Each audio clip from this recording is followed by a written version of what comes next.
Oh, hey there. Welcome to Amanda's Kitchen.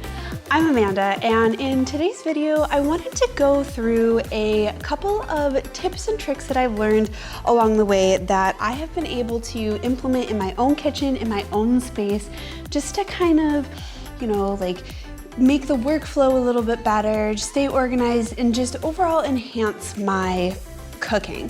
And there's a lot of videos out here like this on YouTube, and I'll link a couple of the ones that I have watched personally that have helped me a lot, and I'll leave those videos and the channels to those other YouTubers in the comment section below. But what I want to go through today is kind of 10 tips and tricks that I have implemented over the last year or so that have really elevated my kitchen and cooking experience. So throughout this video, we're going to go through my top 10 tips and tricks to make your kitchen and cooking process a breeze. All right, so the first tip I want to introduce is kind of the concept of keeping everything in its place.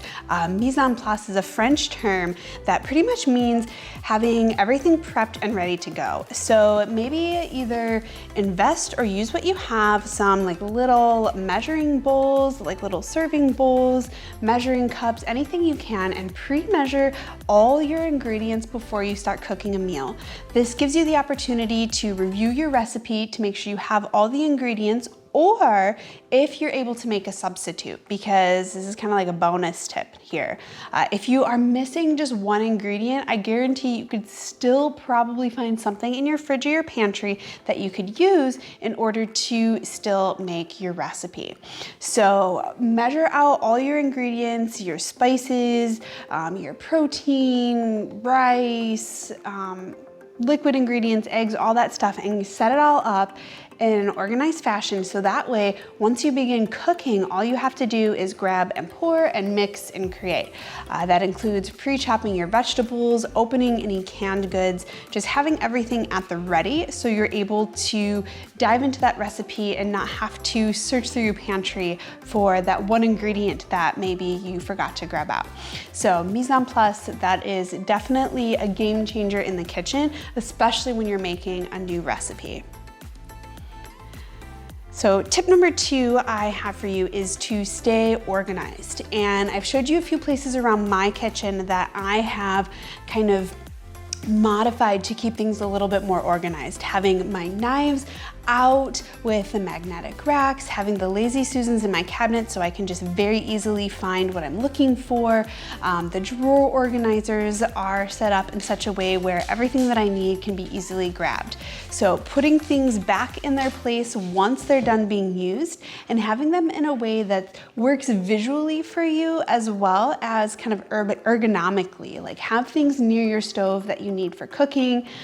Keep your spices away from your stove though, because you want to keep those away from light and heat. But then like the spice rack that I have is a great way to have everything laid out so I can see what I have, so then I don't end up buying 4 containers of parsley, which I did when I moved into my house because I couldn't find anything.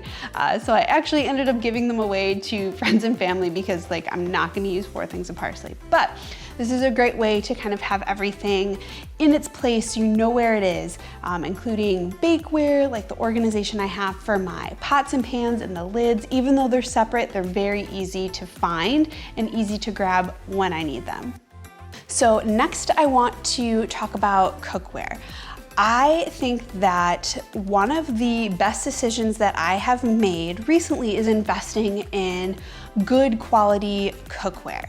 Now, that could be something as simple as a high quality stainless steel pan, like just a pot or a saucepan, a Dutch oven, which is super versatile because you can use that to make soups and stocks, but you can also use it to braise. It can go in the oven. This really awesome Dutch oven that I just got had an option to purchase a grill pan as the lid. So this is like a 2-in-1. I haven't used the grill pan yet and I'm so excited to try it.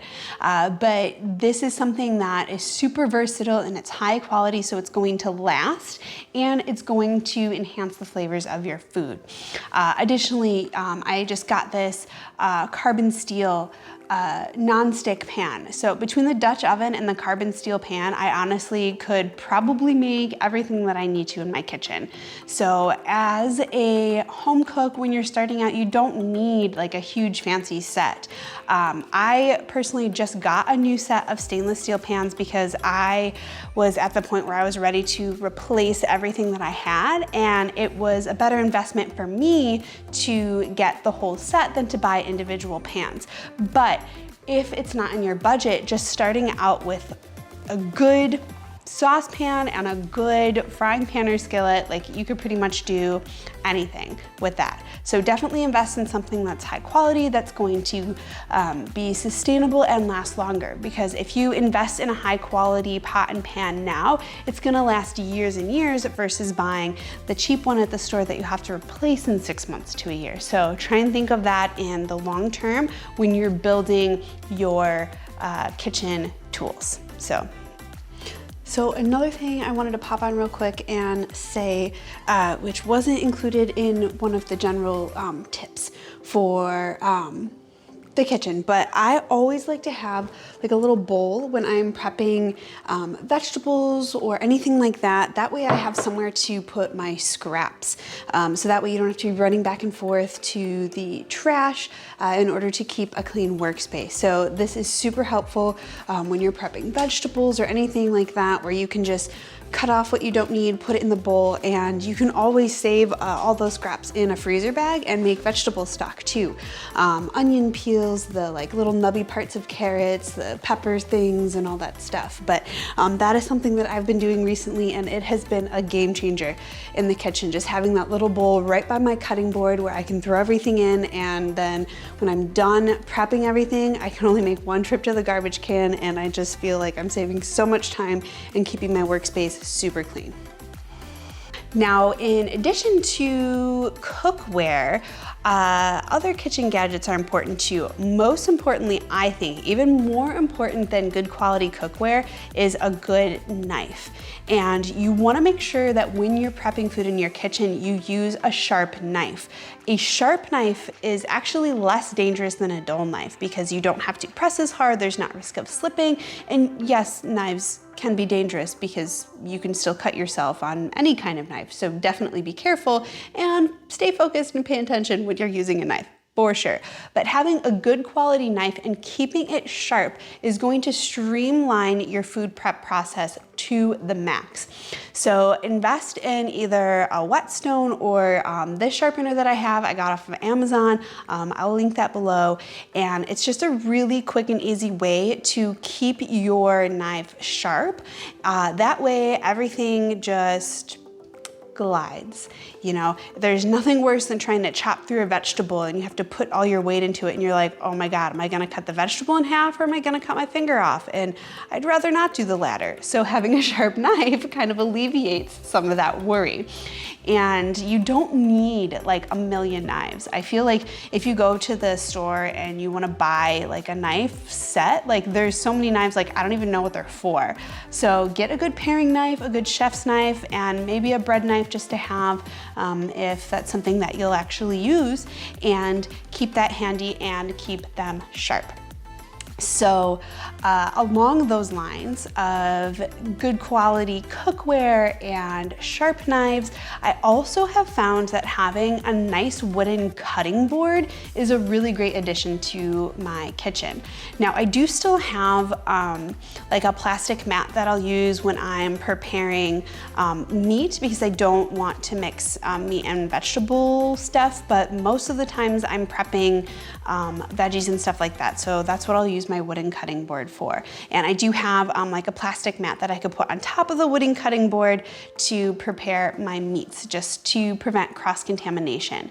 But having this sturdy wood cutting board, I feel like I'm not gonna damage my counter, it doesn't slide around, and I have a big work surface to work with. I used to have some really small plastic cutting boards, which was great, but they would slide around on the counter and there really wasn't room to store anything. I'd have to always have separate bowls for everything I prepped, whereas now with my good quality wooden cutting board, I can actually prep some things and leave them on the board, which saves dishes, which is great, and have everything nice and organized. The one that I have, I actually got on Etsy, so I will link that shop in the description below if you want to check them out.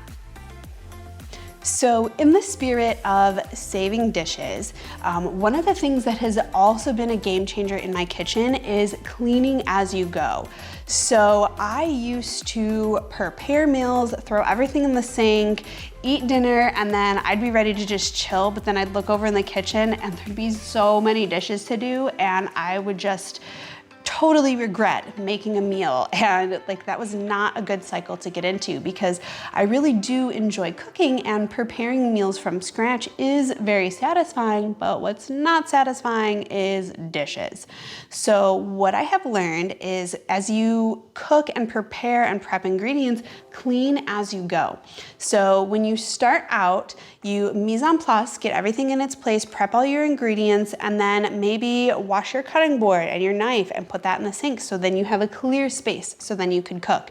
Once you start adding ingredients, if something has to simmer on the stove for 10 minutes before you continue, clean up anything else. Prep your dishes, maybe set the table, things like that. So you don't end up having a giant pile of dishes. If you're doing meal prep, try reusing the same bowl and wash it in between. I actually got that tip from another YouTuber that I saw recently on one of her videos. She talked about cleaning as you go. Adeline Zook from Adeline's Kitchen. She actually does a lot of meal prep videos. I'll link her channel below too. And the way she does a lot of her prep is she'll have the same measuring bowls and things like that. She'll make a recipe, wash them, and then come back and do it again. So that just eliminates a lot of dishes, and you're not stuck with that mountain of dishes at the end after you just want to, relax with a glass of wine after dinner. So, definitely consider washing as you go. If you're doing a lot of meal prep, make sure the dishwasher's empty if you have it, the kitchen is clean, and just have a nice space to work, so then you don't have mess adding on top of mess. And it just feels a lot better at the end of the meal. Maybe you just have 2 pans and a couple silverwares to wash, and then you're good to go. So that is a huge game changer in terms of the home cook game, for sure. So the next tip I have, in addition to cleaning as you go, is try and consider the items you have in your kitchen. Sometimes less is actually more. I know for me, it's really tempting to want to purchase all these new kitchen gadgets, because I'm like, ooh, this can do that and this can do that. Like, let's get a mandolin and a food chopper and a food processor and a blender and all of these things. But in all honesty, all of these little things end up taking up so much space. So something pretty silly for me is I didn't have a pizza cutter until recently, because it was something that I couldn't figure out how to fit into my drawer, and I just didn't like using it, and I just use kitchen scissors to cut my pizza. And kitchen scissors are an awesome, versatile tool, which I do recommend. But I did finally get a pizza cutter, but I got one without a handle. I just got it on Amazon. I haven't used it yet, but I'll let you guys know how it works, and I'll link it below if you're interested. But thinking about really what tools you actually need in your kitchen to prepare the food that you're going to make. So another thing, I don't have a high-powered blender. I have my little blendjet that I use to make smoothies, and you can make dressings and little sauces in there, but I do have a food processor. And a lot of the things that I think I need a blender for, I could actually use in my food processor. So I am resisting the urge to purchase a blender at this time, because I don't have a lot of storage space in my kitchen. We actually, this past year, bought an additional cabinet that I could use to store my kitchen appliances, because I just didn't have room for them. We have limited cabinet space in our kitchen. It's kind of small, but that's something to keep in mind when you're purchasing appliances and kitchen gadgets. Is this something I'm actually going to use, or is it just going to take space up in my kitchen and be in my way? That is like one of the things that drives me crazy, is having to dig through a cabinet or a drawer to find what I need. And if I start to do that, that means I have too many things. So one thing that I recently got rid of is my toaster. I don't need a toaster because I have my Ninja Foodie air fryer, which has a toast setting. It's on my counter, it stows away. It's nice and convenient, so I just use that as a toaster. And I honestly use that more than my microwave, so I could probably even get rid of my microwave, but my boyfriend would probably not be very happy with that. But just take into consideration what you have and what you can use, and limit those kind of impulse purchases of the little kitchen gadgets. Use your cutting board and your knife. Take some time to prepare your ingredients and really use what you have and figure out if this new purchase is going to make your life easier or it's just gonna take up space in your kitchen. And there's a lot of things that I've gotten and regretted and have ended up getting rid of because I just don't use them. So really take the time to think about what you're purchasing and if you're going to use it in your cooking, and kind of build that collection with purpose. Like what else did I get recently? I got a lemon juicer and a garlic press, which have been a godsend because I really don't like using like lemon juice concentrate, but I would because I didn't like picking seeds out of my food. So I got the juicer and now I'm using citrus more in my cooking. I got the garlic press and now I'm using fresh garlic more than the pre-minced garlic, which having that pre-minced garlic as a convenience food is great, but the flavor quality and just that boost of that freshness of using like fresh pressed garlic is a game changer and a really simple way to elevate my cooking. So the garlic press is probably something that I use in every single meal, so definitely a good investment. Okay, so the last two tips I have are kind of like an all-in-one sort of thing, but the one thing I feel like home cooks could improve on or are unsure about or just don't do is season food. Using fresh herbs and spices, salt. You definitely need to put salt in your food. That is a way to enhance the flavor, bring out the flavors of the different elements of your dish, and season in layers. When you're using either whole spices or ground spices, you want to either bloom them in oil in the pan or toast them a little bit in a dry pan before you add them into your dish. Same thing with tomato paste. Add that into the pan before you put in liquid when you're making like a chili or a soup or something like that, and toast it. Get it nice and caramelized. Cooking your onions a little bit longer to get that nice golden caramely flavor. That is something that is a really great way to elevate your cooking. Don't be afraid of using different spices. Buy a few garlic powder, onion powder, salt and pepper, paprika. You could probably make anything with those spices. So start out small, get a little container, try and incorporate them into your food and see what happens. Season in layers and finish off your meal with maybe lemon juice or vinegar. Adding on a little acidity or some fresh herbs is a really great way to elevate your food. Adding seasonings to chicken breast before you cook it, marinating your food in either a store-bought or a homemade marinade, sprinkling fresh herbs on tops of soups and salads and things like that. It's just a fantastic way to elevate your cooking. And when you do a lot of cooking, my last tip is to utilize your leftovers. So when I first started cooking a lot, I would make dinner every night and we'd have a fridge full of leftovers, and at the end of the week, I would end up throwing half of them away. I'm personally not big on eating leftovers, but like if you kind of repurpose your leftovers in a different way and maybe use them for lunch or add them to another dish, it's a really great way to reduce food waste. So like last night I made tacos for dinner and I used a prepackaged container of rice because it's something I've had in the pantry for a while and I wanted to get rid of, but it made a boatload of rice. And instead of trying to eat tacos and rice every single day, I might try and do like a bean and rice bowl for lunch today, or make bean rice and ground meat quesadillas for my boyfriend for lunch tomorrow. So take your leftovers and repurpose them so it doesn't feel like you're eating the same thing over and over. Or you can also use them for like an additional recipe. So like if I make a dish, if I make a curry and I make some white rice, maybe I'll make 2 cups of white rice so I have some left over. And then the next day I'll make a stir fry, so then I could reuse that rice for the stir fry. So things like that. Or I made roasted potatoes for dinner the other night, and then I saved some and I had them with breakfast with some eggs the following day. So take into consideration what you're making each week and use those ingredients to build meals as you go to help reduce food waste.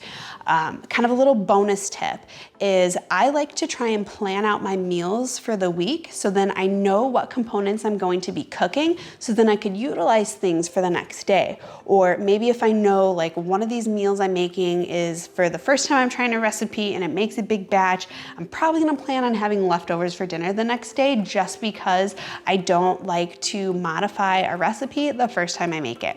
So plan out your meals, know your ingredients, and utilize your pantry and your fridge for leftovers, especially if you're trying to throw together a quick meal. If you don't feel like cooking, maybe you have something left over you can whip up a new dinner with.